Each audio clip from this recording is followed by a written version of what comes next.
आप सभी को जय मसीह की। याकूब अध्याय 4।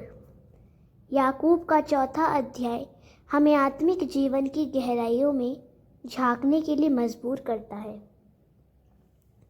यह अध्याय केवल शब्दों में नहीं बल्कि एक जलती हुई मशाल की तरह हमारे हृदय को उजागर करता है। यहाँ याकूब यह दिखाता है कि झगड़े, ईर्ष्या, अभिमान और संसार से मित्रता किस तरह विश्वासियों को परमेश्वर से दूर कर देती है।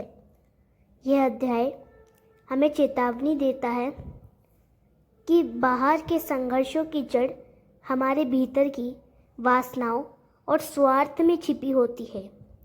साथ ही यह हमें झुकने, पाप से दूर भागने और परमेश्वर के निकट आने का आह्वान करता है। यह अध्याय आधुनिक समय के विश्वासियों के लिए भी उतना ही जरूरी है जितना प्रारंभिक कलीसिया के लिए था। यह हमें दिखाता है कि केवल धार्मिक दिखावा नहीं बल्कि नम्र हृदय, आज्ञाकारिता और परमेश्वर के साथ सच्चा संबंध ही विजयी जीवन की कुंजी है। याकूब 4 एक चेतावनी भी है और एक निमंत्रण भी। चेतावनी संसार की मित्रता से और निमंत्रण परमेश्वर के निकट आने का। जो कोई इस संदेश को सुनता है उसका जीवन भीतर से बदल सकता है। वचन 1। तुम्हारे बीच झगड़े और लड़ाइयाँ क्यों होती हैं? क्या वे उन बुरी इच्छाओं से नहीं आती जो तुम्हारे अंदर लगातार लड़ती रहती है? अर्थ। यहाँ याकूब दिखा रहे हैं कि झगड़े का असली कारण बाहर नहीं बल्कि हमारे अंदर की इच्छाएं हैं। जब हमारी इच्छाएं एक दूसरे से टकराती हैं, जैसे सम्मान, धन, पद, नियंत्रण या अपनी इच्छा पूरी करवाना, तब झगड़े जन्म लेते हैं। यह हमें सिखाता है कि आत्मिक जीवन में शांति बाहर से नहीं आती बल्कि भीतर की इच्छाओं को परमेश्वर के अधीन करने से आती है। वचन 2। तुम चाहते हो जो तुम्हारे पास नहीं है, इसीलिए तुम हत्या करते हो। तुम दूसरों की वस्तुएं चाहते हो पर उन्हें प्राप्त नहीं कर सकते, इसीलिए तुम झगड़ते और लड़ते हो। तुम्हारे पास इसीलिए नहीं है क्योंकि तुम परमेश्वर से मांगते नहीं हो। अर्थ। मनुष्य की इच्छाएं कभी पूरी नहीं होती, इसीलिए वह पाप में गिरता है। हत्या यहाँ केवल शारीरिक नहीं बल्कि दिल में घृणा और जलन का प्रतीक भी है। जब हम परमेश्वर से मांगने के बजाय अपनी ताकत और चालों पर निर्भर होते हैं, तब असंतोष और संघर्ष बढ़ता है। हमें सीखना है कि अपनी ज़रूरतें परमेश्वर के सामने विश्वास से रखें। वचन 3। और जब तुम मांगते हो तो नहीं पाते क्योंकि तुम गलत उद्देश्यों से मांगते हो ताकि जो तुम मांगो उसे अपने सुख सुविधाओं पर खर्च करो। अर्थ। परमेश्वर दिल देखता है। जब हमारी प्रार्थनाएं स्वार्थी होती हैं, जैसे विलासिता, नाम, पद स्वार्थी इच्छाओं के लिए, तो परमेश्वर उन्हें नहीं सुनता। सच्ची प्रार्थना वही होती है जो उसकी इच्छा के अनुसार की जाती है, ना कि अपनी लालसा के लिए। वचन 4। हे व्यभिचार लोगों, क्या तुम नहीं जानते कि संसार से मित्रता करना परमेश्वर से बैर करना है? जो कोई संसार का मित्र बनना चाहता है वह परमेश्वर का शत्रु बन जाता है। अर्थ यहाँ व्यभिचार आत्मिक बेवफाई को दर्शाता है। जब हम संसार की इच्छाओं, सुखों और पापों को गले लगाते हैं तो हम परमेश्वर के प्रति बेवफा हो जाते हैं। संसार की मित्रता का अर्थ है पाप की जीवन शैली को अपनाना। परमेश्वर चाहता है कि हम उसका पूरा मन से अनुसरण करें, ना कि संसार और परमेश्वर दोनों को साथ रखें। वचन 5। क्या तुम्हें लगता है कि शास्त्र व्यर्थ कहता है कि परमेश्वर वह आत्मा जो उसने हमारे भीतर रखी है उसे ईर्ष्या पूर्वक प्रेम करता है? अर्थ परमेश्वर हमारे अंदर की आत्मा, मनुष्य की आत्मा को गहराई से चाहता है।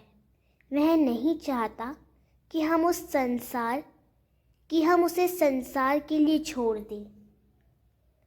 जैसे एक प्रेमी अपनी प्रिय के प्रति ईर्ष्या करता है, वैसे ही परमेश्वर हमें अपने लिए पूर्ण समर्पित चाहता है। वह हमारे अंदर अधिकार चाहता है। वचन 6। पर वह और भी अधिक अनुग्रह देता है। इसीलिए शास्त्र कहता है परमेश्वर घमंडियों का विरोध करता है पर नम्र लोगों पर अनुग्रह करता है। अर्थ हालांकि हम कमज़ोर हैं फिर भी परमेश्वर का अनुग्रह ग्रेस हमें संभालता है। वह घमंडियों से दूर रहता है, पर जो लोग नम्र होकर उसके सामने झुकते हैं उन्हें वह कृपा से भर देता है। घमंड परमेश्वर की उपस्थिति को दूर करता है, जबकि विनम्रता उसे आकर्षित करती है। वचन 7। इसीलिए परमेश्वर के अधीन हो जाओ, शैतान का विरोध करो और वह तुमसे भाग जाएगा। अर्थ आध्यात्मिक जीवन की कुंजी है पहले परमेश्वर के अधीन होना। जब हम उसकी इच्छा के अनुसार जीवन जीते हैं तो शैतान पर हमें अधिकार मिलता है। शैतान उन पर अधिकार नहीं कर सकता जो परमेश्वर की आज्ञा मानते हैं। विनम्र समर्पण और दृढ़ विरोध से शैतान भागता है। वचन 8। परमेश्वर के निकट आओ और वह तुम्हारे निकट आएगा। अपने हाथों को शुद्ध करो हे पापियों, और अपने हृदय को शुद्ध करो हे दो मन वालों। अर्थ परमेश्वर के निकट आना एक व्यक्तिगत बुलावा है। जैसे हम कदम बढ़ाते हैं वह भी हमारी ओर आता है, लेकिन उसके पास आने के लिए पाप से पश्चाताप और मन की दोहरी स्थिति, एक और परमेश्वर एक और संसार को छोड़ना आवश्यक है। शुद्ध हाथ और शुद्ध हृदय सच्चे निकटता की पहचान है। वचन 9, अपने पापों पर शोक मनाओ, रो और विलाप करो। तुम्हारी हंसी शोक में और तुम्हारी खुशी उदासी में बदल जाए। अर्थ,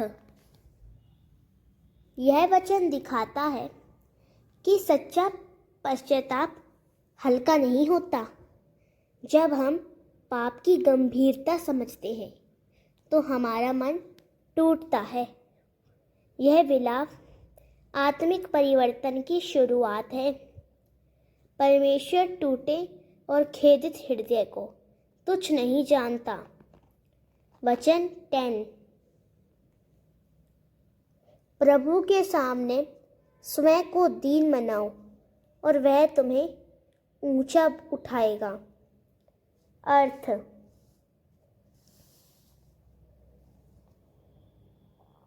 परमेश्वर उन लोगों को ऊंचा उठाता है जो उसके सामने स्वयं को नीचा करते हैं। यह संसार के विपरीत सिद्धांत है, जहां लोग ऊंचा बनने की कोशिश करते हैं। आत्मिक जीवन में ऊंचाई विनम्रता से आती है। वचन 11, हे भाइयों और बहनों, एक दूसरे की निंदा ना करो। जो किसी भाई या बहन की निंदा करता है या उसका न्याय करता है, वह व्यवस्था की निंदा और न्याय करता है। अर्थ, परमेश्वर हमें दूसरों की निंदा या आलोचना से मना करता है। जब हम दूसरों को दोष देते हैं तो हम खुद को व्यवस्था, ईश्वर की आज्ञा से ऊपर रख देते हैं। हमारा काम न्याय करना नहीं, प्रेम और सुधार में सहयोग देना है। वचन 12, केवल एक ही विधि देने वाला और न्यायी है, वही जो बचा सकता है और नाश कर सकता है। तो तुम कौन हो जो अपने पड़ोसी का न्याय करते हो? अर्थ, अंतिम न्याय का अधिकार केवल परमेश्वर को है। हम उसके सेवक हैं, न्याय नहीं। इसीलिए किसी को नीचा दिखाना या दोषी ठहराना परमेश्वर के स्थान पर बैठने जैसा है। हमें नम्र रहना है और दूसरों के लिए दया और प्रार्थना करनी है। वचन 13, अब ध्यान दो, तुम जो कहते हो, आज या कल हम अमुक नगर में जाएंगे और 1 वर्ष वहाँ रहकर व्यापार करेंगे और लाभ कमाएंगे। अर्थ, याकूब यहाँ घमंडी योजनाओं को दिखाते हैं। लोग अक्सर अपनी योजनाएं बनाते हैं जैसे कि भविष्य उनके नियंत्रण में है। यह आत्मनिर्भरता और परमेश्वर को ना मानने का चिन्ह है। वचन 14, पर तुम नहीं जानते कि कल क्या होगा, तुम्हारा जीवन क्या है। तुम तो ऐसे धुएं के समान हो जो थोड़ी देर के लिए दिखता है और फिर गायब हो जाता है। अर्थ, जीवन अस्थायी है। भविष्य पर हमारा कोई नियंत्रण नहीं। यह वचन हमें नम्रता से और जागरूक होकर जीना सिखाता है। हर दिन परमेश्वर पर निर्भर होकर। वचन 15, इसके बदले तुम्हें कहना चाहिए, यदि प्रभु चाहेगा तो हम जीवित रहेंगे और यह या वह करेंगे। अर्थ, योजना बनाना गलत नहीं, पर उसे प्रभु की इच्छा में बांधना आवश्यक है। हर काम में यह मानना चाहिए कि अंत में परमेश्वर की इच्छा सर्वोच्च है। वचन 16। पर अब तुम अपनी घमंडी डेंगों में घमंड करते हो। ऐसा हर प्रकार का घमंड बुरा है। अर्थ, घमंड केवल मन में नहीं, बातों में भी झलकता है। जब हम अपनी योजनाओं और सफलता पर घमंड करते हैं और परमेश्वर को भूल जाते हैं, तो यह बुरा है। परमेश्वर विनम्र है, हृदय को स्वीकार करता है। वचन 17। इसीलिए यदि कोई जानता है कि उसे क्या करना चाहिए और वह उसे नहीं करता, तो यह उसके लिए पाप है।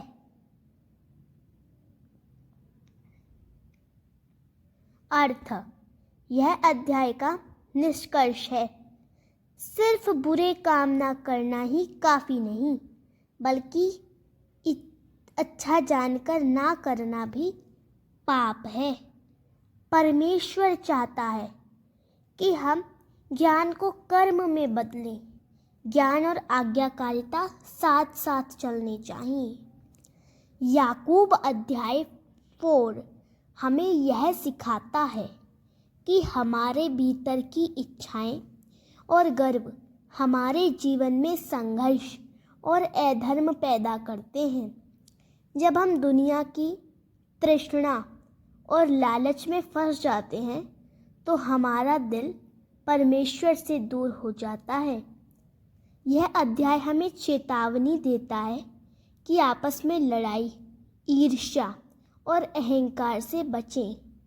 असली शक्ति और सफलता केवल तब आती है जब हम अपने दिल को नम्र बनाकर